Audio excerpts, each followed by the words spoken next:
Graça e paz. Pode sentar. Deixa só eu ficar de pé. Amém. Uma alegria estar com os irmãos. Estou sentindo um pouco de falta de ar. Em janeiro eu tive 10 dias com pneumonia. A glória a Deus. Abra sua Bíblia comigo em João. Estou abastecido agora.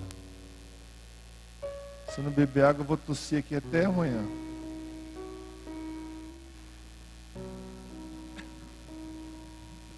Glória a Deus. Eu fico feliz por você estar aqui nessa manhã, amém? Que bom que você veio.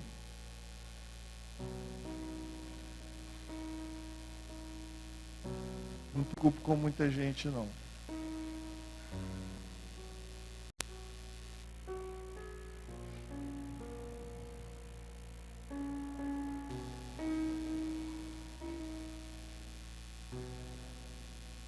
Amém. Eu me alegro com quem está. Amém? Eu me alegro com vocês nessa manhã. Gostaria que muitos estivessem aqui. Não por eu estar aqui. Não tem diferença. Mas é porque os ajuntamentos da igreja, eles são preciosos porque eles nos nivelam, amém? A Bíblia diz que um dia Jesus, depois de ressuscitar, ele entra na casa, final do Evangelho de João, as portas estão fechadas, os irmãos conhecem o texto? Jesus tinha ressuscitado, as portas fechadas, Jesus se apresenta lá, a galera fica louca, festa. Só que teve um camarada que ele não foi no dia, e faltou a reunião. Sabe quem foi essa pessoa? Tomé. Tomé faltou na reunião. E a galera toda animada contando para ele: olha, foi maravilhoso, o mestre esteve aqui. Você não acredita, ele passou as paredes. Quando meus meninos eram mais novos, mais os meninos, tinha aquela coisa de super-herói, né? Eu brincava com eles assim: olha, Jesus é super-herói, ele atravessa a parede, ele voa, lê pensamento, ele até cura. Amém? Então Jesus entra na casa aí e fala com Tomé. Tomé fala assim: eu só acredito se eu ver. Se eu não tocar, não vou acreditar. Sabe o que aconteceu com Tomé? Ele perdeu a reunião, ele ficou desnivelado com o resto da igreja, sabe? Quem estava ali foi impactado pela presença de Jesus. Eu não sei por que Tomé não foi. A Bíblia não fala porque que faltou, né? Sei lá. Talvez ele tinha alguma coisa mais importante para fazer do que estar entre os irmãos. Sei. Eu acredito que nos reunir como igreja é muito precioso, precioso demais.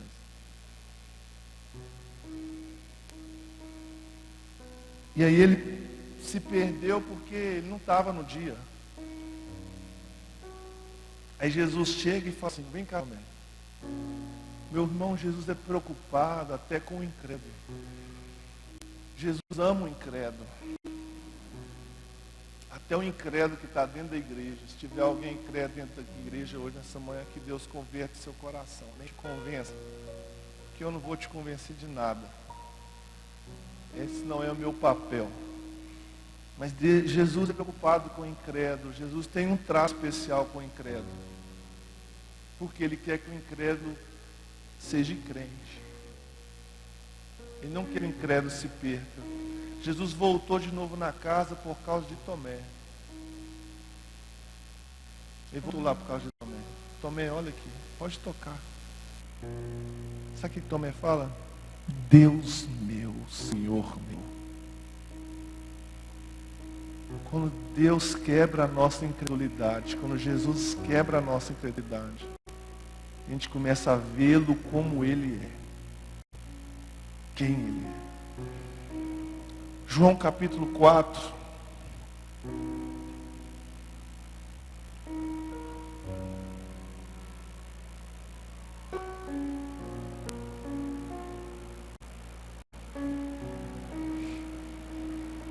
Quem achou aí, diga amém.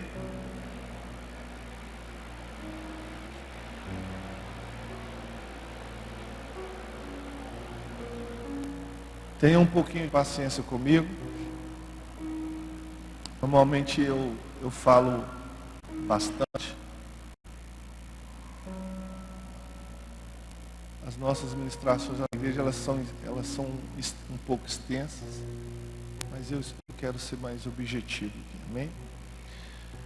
E quando o Senhor entendeu que os fariseus tinham ouvido que Jesus fazia e batizava mais que os discípulos de João, ainda que Jesus mesmo não batizava mais os seus discípulos, deixou Jesus a Judéia e foi para a Galiléia. E era necessário passar por Samaria. Foi, pois, uma cidade de Samaria chamada Sicar, junto à herdade de Jacó. Jesus, pois, cansado da viagem, assentou-se junto à fonte, e era quase a hora sexta. Veio então uma mulher de Samaria tirar água. Então Jesus disse para ela: dai-me de beber. Porque, preste atenção no verso 8, porque os discípulos tinham entrado na cidade para comprar comida. Disse, pois, a mulher samaritana: como sendo tu judeu, me pede de beber a mim, que sou mulher samaritana? Aí tem uma explicação, porque os judeus não se comunicam com os samaritanos. Eles consideravam os samaritanos impuros. Quando eles voltam do cativeiro, eles haviam se contaminado com a cultura do cativeiro. E aí o judeu, ele não relacionava com o samaritano por entender que ele era impuro. A gente é impuro até encostar com Jesus, amém? Até encontrar com Jesus, a gente é impuro. Quando encontra com Jesus, Ele limpa a nossa impureza. Na cultura judaica, quando o puro encostava no impuro, o puro se tornava impuro. Mas quando Jesus se toca no impuro, muda. Jesus não fica impuro. Ele purifica a gente. A Bíblia fala que então, Jesus respondeu à mulher: se tu conhecesses o dom de Deus e quem te diz, dai-me de beber, você me pediria e eu lhe daria a água viva. E a mulher disse: Senhor, tu não tens como tirar água desse poço, porque ele é fundo.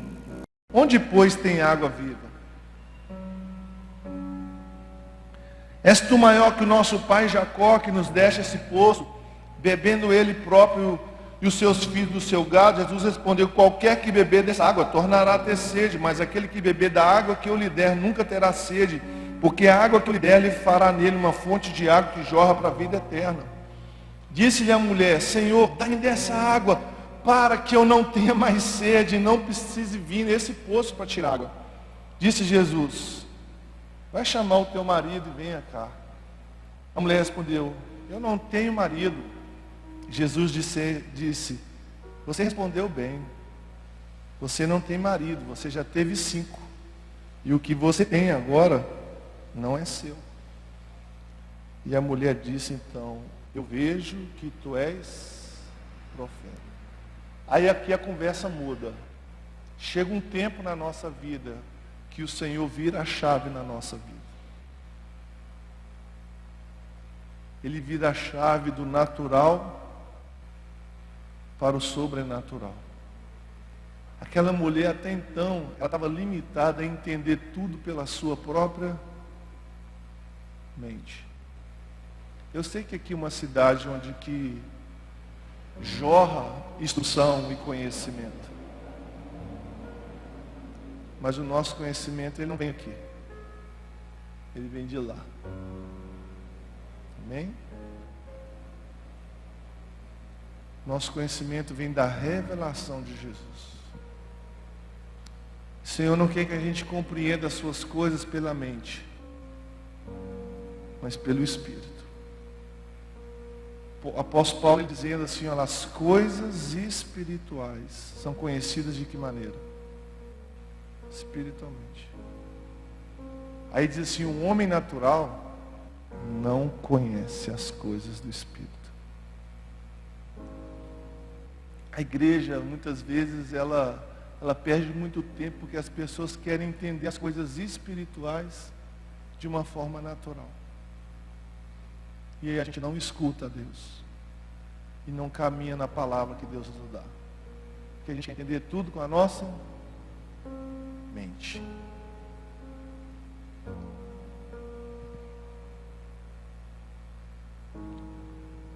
A mulher então disse, os nossos pais adoraram nesse monte, você diz que em Jerusalém é o lugar onde se deve adorar. Jesus disse, mulher, crê-me que a hora vem e que nem nesse monte, nem em Jerusalém adorareis o Pai. Vós adorais o que não sabeis, nós adoramos o que sabemos, porque a salvação vem dos judeus. Mas a hora vem, agora é, que os verdadeiros adoradores adorarão o Pai em espírito e verdade, porque o Pai procura os tais que o adoram. Verso 24, porque Deus é Espírito.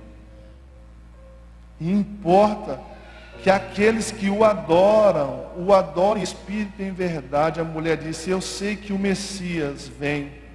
E quando ele vier, ele vai anunciar todas as coisas. Aí Jesus responde para ela.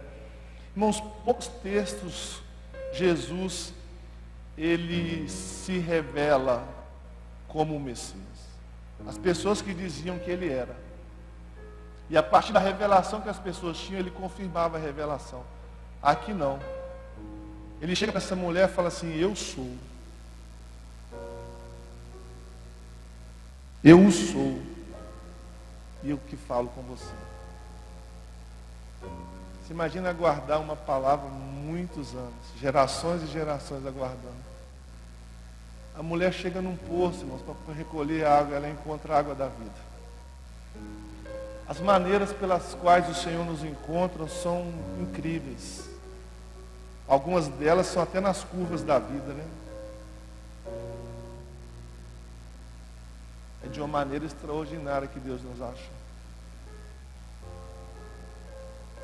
A Bíblia diz que os discípulos então voltaram e olharam Jesus conversando com a mulher, e eles falaram assim, por que Jesus está falando com essa mulher?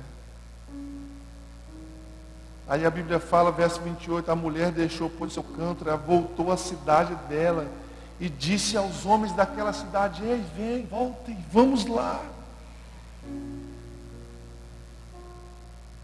Eu encontrei o Cristo. Entretanto, os seus discípulos rogaram, dizendo, mestre, coma, nós fomos lá na cidade comprar comida, toma aqui comida. Jesus disse assim, uma comida eu tenho para comer e vocês não conhecem ela. Os discípulos disseram, será que alguém trouxe comida antes de nós? Eles também estavam no mesmo nível da mulher samaritana, eles acharam que eram melhores que a mulher samaritana. Às vezes, irmãos, a gente está nivelado para baixo. E a gente acha que está na casca, está no topo. Mas na verdade a gente está nivelado por baixo. Entende? Às vezes a gente olha alguém na rua e a gente fala assim, a gente acha que aquela pessoa é um lixo. Mas foi o pecado que a tornou assim. Talvez nós não cometemos o mesmo pecado que aquelas pessoas, mas nós estamos inundados em outros. Quando eu estava conversando com o irmão França, eu estava falando com ele, sabe o que nos difere de uma pessoa mais vagabunda da terra? Que a gente tem na nossa mente assim, esse cara é uma porcaria das maiores. Pensa aí um pedófilo, um ladrão, sei lá. Eu não sei o que mais te assusta. Mas o que nos difere dessas pessoas é só uma coisa. A presença de Deus. Mas nada. Porque alguns podem estar até bem vestidos, outros não. Mas eles vão para o mesmo lugar. Se estiverem com Cristo, eles vão ter um destino eterno com Cristo. Se estiverem sem Cristo, irão para o destino de morte. Mesmo lugar. Aí, Jesus disse: a minha comida é fazer a vontade daquele que me enviou e realizar a sua obra. Não dizes vós que há 4 meses até que venha a colheita? Eis que eu vos digo: levantai os vossos olhos e vede as terras, porque elas já estão brancas para a ceifa. Verso 40. Indo, pois, ter com eles, os samaritanos rogaram que ficasse com eles, e ficou ali 2 dias, e muitos creram em Jesus por causa da sua palavra. E diziam à mulher: já não é pelo que você disse que nós temos, porque nós mesmos temos ouvido e sabemos que Ele é verdadeiramente o Cristo, o Salvador do mundo. Aleluia. Perdão, irmãos. O maior motivo de Deus são as pessoas, não as coisas. O grande motivo de Deus são pessoas e não coisas. João capítulo 3, 16 fala que Deus amou o mundo, né, de tal maneira que Ele deu o seu Filho unigênito para que todo aquele que nele crê. Quando Ele fala no começo do mundo, Ele não está falando das coisas do cosmos, da natureza, Ele está falando de pessoas, porque as coisas não creem, pessoas creem ou não creem. E a Bíblia diz que Jesus, Ele morreu para que a gente não pudesse perecer. Então, o grande motivo de Deus são pessoas. São gentes. É um motivo maior de Deus.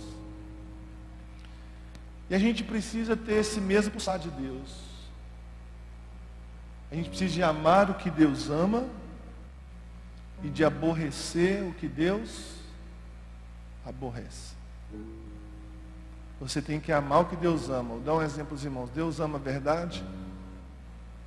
Deus ama a verdade. E qual que é a relação de Deus com a mentira? Deus abomina a mentira. Como que você vai nivelar a sua vida? Amando a verdade e odiando a mentira. Aborreça a mentira. Traz isso para a sua vida, para a prática. Tudo. Isso aqui é verdade, eu quero. Isso aqui é mentira. Eu abomino. Entende? Deus ama pessoas? Então ame pessoas. Deus aborrece o pecado? Aborreça o pecado.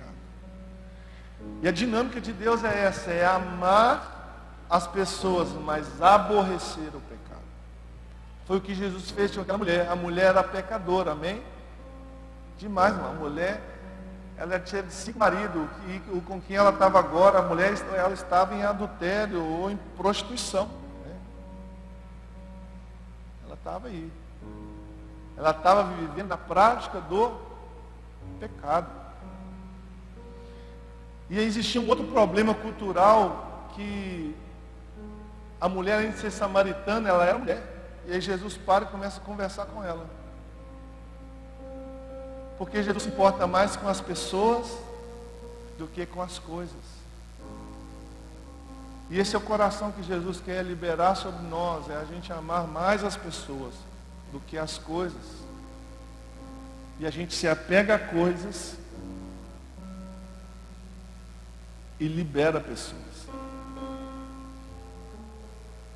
A história daquela mulher, ela traz para a gente verdades assim, libertadoras. A primeira verdade é que nós precisamos interagir com as pessoas. Irmão, não existe cristianismo eremita, não existe esse trem não, sabe?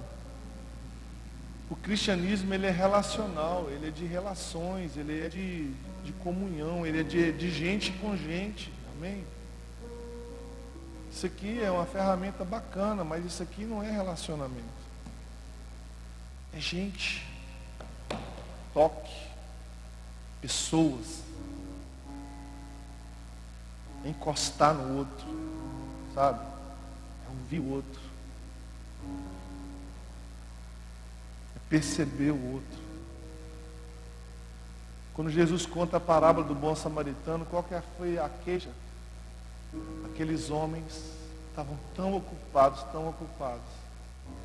que eles não perceberam que o mais importante era a pessoa que estava jogada no chão. A segunda coisa que eu aprendo nesse texto é que a gente precisa de valorizar as coisas eternas e não as passageiras. A gente precisa de transicionar de um ambiente natural para um ambiente espiritual, de coisas passageiras para coisas eternas. Amém?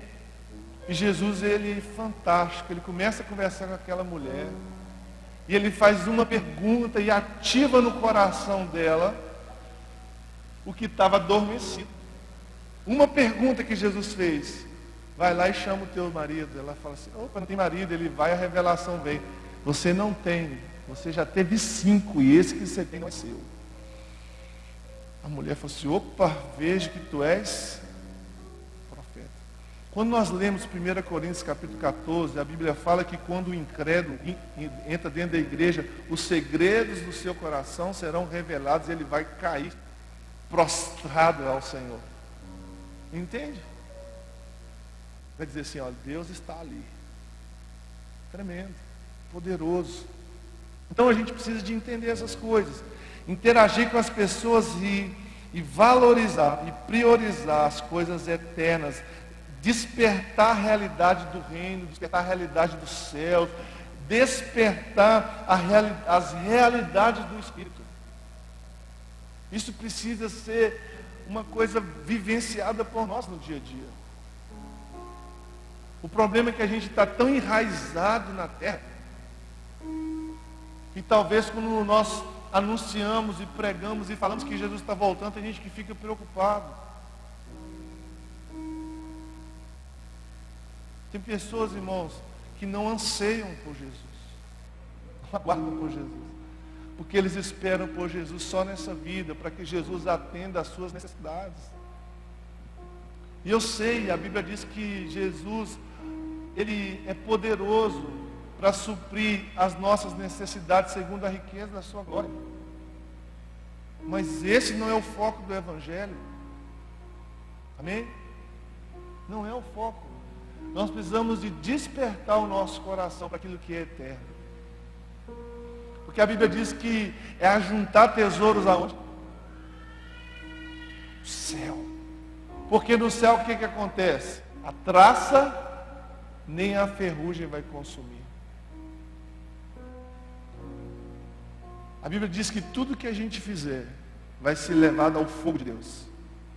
E aí o que é palha, resumindo a história, o que a gente fez para nós mesmos, para a nossa glória, para nós mesmos, vai tudo queimar, no fogo vai sobrar nada. Mas aquilo que foi feito para o Senhor, para a glória dele, para o louvor da sua glória, vai permanecer. O que é só para nós, o que serve só para nós, não serve para o reino. Se você tem algo que você tem na sua vida só serve para você, não serve para o reino. Então a gente precisa de despertar o nosso coração para isso. A terceira coisa é que muitos negligenciam a comida de Jesus. Qual que é a comida de Jesus? Fazer a vontade do Pai. Mas muitos negligenciam a comida de Jesus. Por que a gente negligencia a comida de Jesus? Porque nós queremos a nossa comida. A Bíblia fala que Jesus estava lá no jardim do Getsêmani. Antes de ser preso, ele chega para os seus discípulos e fala assim, olha, permaneça aqui 1 hora comigo. Né? Jesus vai orar, a Bíblia fala que ele soa sangue. Ele volta, a galera estava dormindo, ele fala, vocês não conseguiram nem ficar 1 horinha comigo? Vigiar e orar para que não caís em tentação. E aí, irmãos, naquele momento, Jesus faz uma oração ao Pai, diz assim, Pai. Irmãos, Jesus sabia o que esperava ele. Jesus sabia. Jesus sabia todo o caminho que ele ia percorrer. Jesus sabia dos açoites, Jesus sabia da cruz, Jesus sabia dos espinhos. Jesus sabia. Jesus sabia que os discípulos iriam negá-lo. A Bíblia fala que ele chega para Pedro e fala assim, Pedro fala assim, Senhor, né? Jesus fala assim, alguém aqui vai me negar. Pedro fala assim, eu não. Se todo mundo te negar, eu não vou te negar, Senhor. Jesus fala assim, Pedro,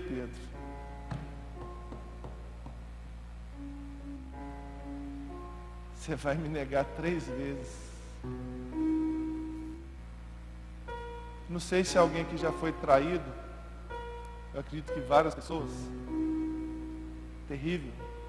Sentimento é terrível, terrível. Rasga o coração da gente. Aí a Bíblia diz que Jesus chega naquele lugar e ele ora e fala assim, Pai, se possível, passa de mim esse cálice, mas que seja feita a tua vontade e não a minha. Tem um contudo lá, né? Contudo. Tem que ter um contudo na nossa vida. Tem coisas que nós queremos e desejamos. Isso não é errado. Mas aquilo tem que passar pelo crivo de Jesus. E a gente fala assim, Jesus, eu quero isso contudo. Portanto, sei lá, o que você vai usar e qual pronome, artigo que você vai usar nesse negócio. Mas você tem que dizer assim, mas que seja feito a tua vontade e não a minha. A gente precisa de entender isso. Que a vontade de Deus nem sempre será a minha vontade. A nossa oração é para que, não é para que Deus faça a nossa vontade, é para que a gente ame o que Deus quer para nós. Amém? Peça a Deus, Deus, me faça amar o que o Senhor deseja para mim. Me faça desejar o que o Senhor deseja para mim. Se Deus não está fazendo o que você ama acontecer, ore ao Senhor. Peça a Deus que você ame o que Ele vai fazer acontecer na sua vida. Faça amar, Jesus, a tua vontade. Me faz desejar a tua vontade. Me faz me alegrar na tua vontade. Me faz ter satisfação na tua vontade. Quando Jesus encontra aquela mulher no poço, Jesus estava, além de estar tocando aquela mulher, estava ensinando os seus discípulos e a nós hoje a comer a mesma comida de Jesus. A comida de Jesus é fazer a vontade do Pai. Outra coisa que esse encontro nos ensina é que nós estamos cheios de desculpas. Os discípulos falaram assim, Jesus não está no tempo da colheita. Jesus falou assim, olha, vocês estão dizendo que é daqui a 4 meses, eu estou dizendo para vocês que já está pronto, porque eles insistiam em ver as coisas por uma ótica natural. Jesus está falando assim, já está pronto para a colheita. Já está pronto. Ou seja, irmão, nós precisamos de que o Senhor toque a nossa visão e mude a nossa visão para a gente poder enxergar as coisas pela ótica de Jesus. É ver as pessoas como Jesus vê, ver as circunstâncias como Jesus vê. A palavra de Deus diz que Cristo é a medida exata de todas as coisas. Então nós precisamos de ver a vida pelo olhar de Jesus. A gente precisa de ver as coisas, as circunstâncias pelo olhar de Jesus, pela ótica de Jesus e não pela nossa. Irmãos, um monte de coisa a gente não entende. E não é pecado e não é errado você não entender. A gente precisa só de caminhar. Muitas coisas que Deus nos pede a gente não entende. Teve um testemunho que o Tiago contou aqui, né? Da pamonha. Ele contou aqui na igreja. Pois é, irmão. Quem entende esses negócios? Para ele não fazia sentido nenhuma pamonha. Mas para aquela pessoa que estava lá na porteira fez toda a diferença. O problema da gente é que a gente quer entender tudo e não quer ouvir e obedecer. Escute e obedeça. Depois você vai entender. Você é igual criança. Em criança, em uma fase da vida dela, ela tem que entender só o que é não. Não, pronto, não tem que explicar para ela vai entender. Mas quando ela chegar em outra fase, ela vai começar a entender os porquês dos nãos. É assim também que Deus faz conosco, Ele fala coisas com a gente simplesmente para a gente obedecer. Depois você entende por que Deus te pediu aquilo. Mas não se preocupe em entender no começo. Preocupe em ouvir e entender que é o Senhor que está falando e caminhar na palavra que Deus tem te dado. Mas o grande problema é que a gente está cheio de desculpas para o Senhor. Olha, eu não estou no tempo disso, eu não estou no tempo disso. A gente sempre acha que a gente não está no tempo de viver para Jesus. A gente sempre quer postergar, né? A gente fala assim, igual aquelas pessoas falaram, deixa eu primeiro cuidar dos meus pais, deixa eu casar, deixa isso, deixa aquilo outro, deixa aquilo outro. A gente precisa de comer a comida que Jesus come, que é fazer a vontade do Pai. A quinta coisa que esse texto me ensina, esse encontro me ensina, que muitas vezes nós somos irrelevantes. A Bíblia fala que os discípulos entraram na cidade. Imagina comigo, 12 homens entrando numa cidadezinha. Eles entraram na cidade, saíram e só compraram comida. Aí uma prostituta depois entra na cidade. Você acha que essa mulher é respeitada? Talvez ela foi falar com a vizinha pensou assim, lá vem essa mulher querendo pegar meu marido. Já pegou o marido da fulana, da ciclana, da beltrana. Mas ela consegue arrastar uma multidão lá para fora da cidade para encontrar com Jesus. Uma mulher sem credibilidade, ela conseguiu fazer mais do que 12 homens que andavam com Jesus. Porque muitas vezes a gente não aproveita as oportunidades de se conectar com as pessoas e de ser relevante na vida das pessoas, de marcar a vida das pessoas. Você precisa de dar às pessoas que você tem. A gente sempre acha que a gente tem pouquinho, né? Mas dê o que você tem. Conte a sua história. Você já percebeu? Um dia desse a minha irmã ela estava atendendo no consultório. E aí sempre a mãe que levava a criança para terapia de fala. Aí nesse dia o pai levou. Aí minha irmã começou a conversar com o homem e tal. Minha irmã que da hora para outra, o homem falou com ela assim, esse menino aqui é um milagre. Aí começou a contar o que a mulher tinha. Tinha um ovário cheio de coisa, aquele negócio assim que não. Em outras palavras, não tem jeito de engravidar. E a minha irmã tem o mesmo quadro. Casada e cheia de complicação para engravidar. E doida para engravidar. E aí a minha irmã saiu de lá e ela falou assim, meu Deus, o Senhor trouxe um homem aqui para contar a história dele. O cara chegou aqui e pregou para mim. Ela nem falou que ela era crente. Porque a minha irmã trabalha na área médica. E aí a mente já é programada, né? Para pensar como a medicina pensa. A gente precisa sair da programação, irmãos. A gente precisa sair do automático. Começar a ver as coisas como Deus vê. Parar de limitar a nossa mente nas perspectivas humanas, que a gente é cheio delas, e começar a enxergar as coisas pelo como Jesus vê. Minha irmã falou assim, olha, Deus mandou um homem aqui, esse cara nunca pisou aqui no consultório, mas ele foi lá nesse dia. Ela na mesma semana, tinha feito mais uns exames e ela saiu arrasada do exame.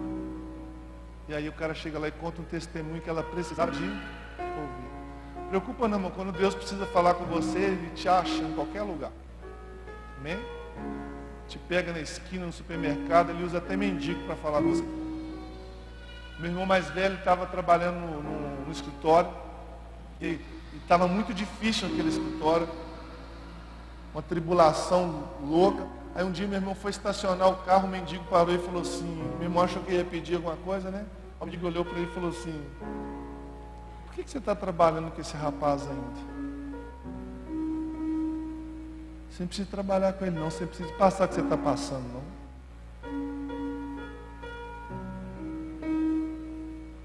Deus usou o mendigo para falar com ele. Deus usa o que ele quiser, né, irmãos? Duas usa mula, pedra. Quantas vezes os ímpios falam conosco? Palavra de Deus. Eles viram para nós assim, crente. Crente não faz isso não, hein? Deus usando a mula. A gente para de ouvir o Espírito Santo, ele usa até mula para falar com a gente. Aí a Bíblia diz então que aqueles homens entraram e não marcaram a vida de ninguém. Jesus disse então que a comida dele era fazer a vontade do Pai. Mas qual que nós temos fome de quê? O que é que você tem fome? No mundo que a gente vive hoje, estão sempre oferecendo para a gente as coisas, produtos, né? Mercadorias. E tem uma frase assim muito típica, que é dizendo assim, você não pode viver sem isso. Lá na igreja tem um diácono da igreja, agora já tem o celular já. Um smartphone, né, Júnior? A gente brigava com ele porque ele não tinha o WhatsApp. Todo mundo tem! Não é isso? Hoje a gente vive nessa loucura aí, as pessoas falam assim, você não tem ainda? Você não tem isso, você precisa disso. As pessoas sempre estão dizendo para nós que a gente precisa de ter. Porque o mercado, ele trabalha focado nos nossos desejos. Entenda que o mercado desse mundo, ele é feito por homens caídos. Porque o mundo jaz do maligno. Quais são os produtos que mais vendem? Produtos relacionados ao prazer.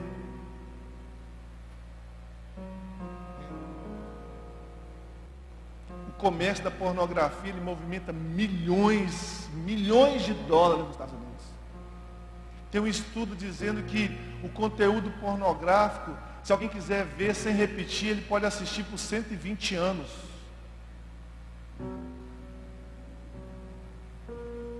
Por que é tão violento o mercado? Inclusive tem até crente que consome, né? Infelizmente. É triste. Por que vende tanto? Porque trabalha com o desejo e com a fome das pessoas, com a fascinação delas, com aquilo que os atrai fortemente. É assim que funciona. Nos oferecem produtos, coisas só para responder à nossa fome. Mas essa fome que a gente tem é uma realidade porque isso nos impulsiona, isso nos faz querer e desejar coisas. Eu falo que Deus não vai tirar isso de você. Isso precisa ser conduzido corretamente. Isso precisa ser direcionado na nossa vida. Esse desejo que a gente tem de mais, sempre querer mais, Deus não vai tirar de você. Deus colocou isso em nós. Nós temos uma fome insaciável, não de comida. A gente tem desejos insaciáveis. A gente sempre quer mais. Já percebeu? Quando a gente quer comprar um veículo, eu quero comprar ou uma roupa, um celular, a gente compra aqui, no dia você fica assim, alegre, feliz. Passa algumas semanas. Aqui não te preenche mais. Sabe por quê? Existe uma fome dentro de nós que ela é tão grande, ela é tão insaciável, ela é tão profunda, ela é tão imensa que ela só é preenchida por algo que é maior do que todas as coisas, que é Deus. Sabe essa insatisfação que você tem demais? Você está sempre insatisfeito? É porque isso precisa ser direcionado para uma comida correta, para uma água que você não vai ter mais sede, para uma comida que vai te saciar de verdade, para uma presença que vai te preencher, para uma presença que vai te consumir, para uma presença que vai te trazer plenitude. Eu vou passar no concurso, passou, arrumou um emprego, daqui a pouco fala assim, esse emprego está ruim. O horário ruim demais. Não é assim? Eu quero ter filho. Aí tem filho, daqui a pouco fala assim, nossa, mas esse menino me dá dor de cabeça. Não é assim? Eu quero casar. Aí casa e fala assim, meu Deus, casamento é tão difícil. Não é assim? A gente está sempre insatisfeito. A gente sempre tem um mais, né? A gente vem no culto e fala assim, não, o culto é uma benção, mas, nossa, o irmão falou não sei o que, a irmã não sei o que lá. Aí a gente começa com um monte de baboseira. A gente nunca se alegra com o que Deus faz. A gente se preocupa com o que o homem está fazendo e a gente vai e perde a direção da vida. A gente perde o foco que é Jesus. Nós precisamos de centralizar a nossa fome. A gente precisa de direcionar a nossa fome para a comida correta. Qual que é a comida que a gente tem que comer? Fazer a vontade do Pai, e não a nossa vontade. É engraçado que esses dias eu tive bastante febre, e a febre ela tem umas coisas bem comuns. Inclusive tem um texto da Bíblia que Jesus cura a sogra de Pedro. Deixa eu ver se eu acho ele aqui. Se alguém achar, me fala. A cura da sogra de Pedro. Opa, Mateus.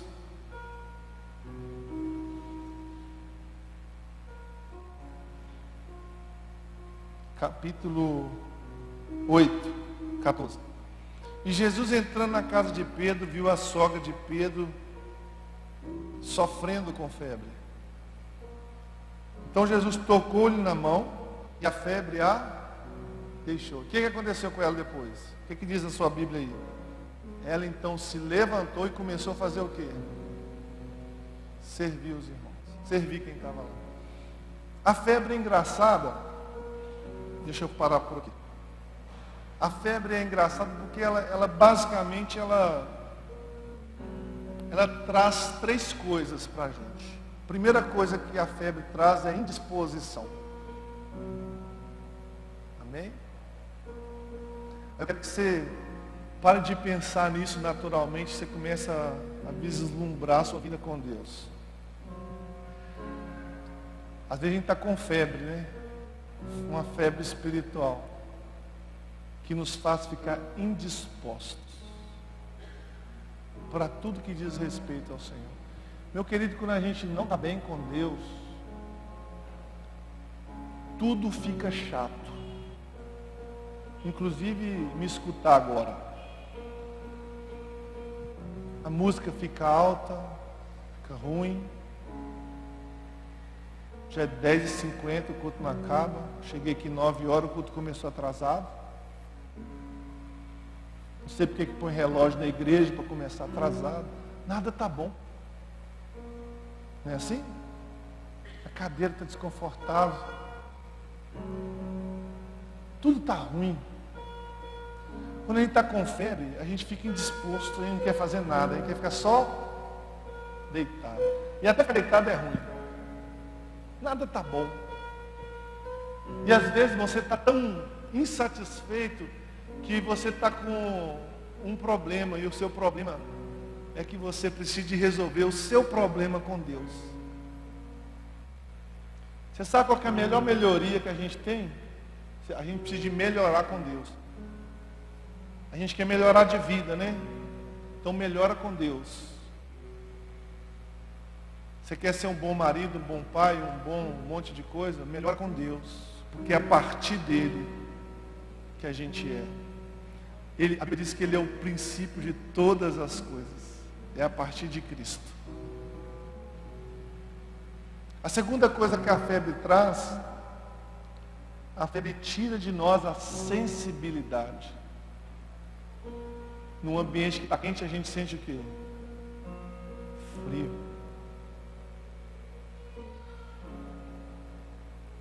Está pegando fogo, né?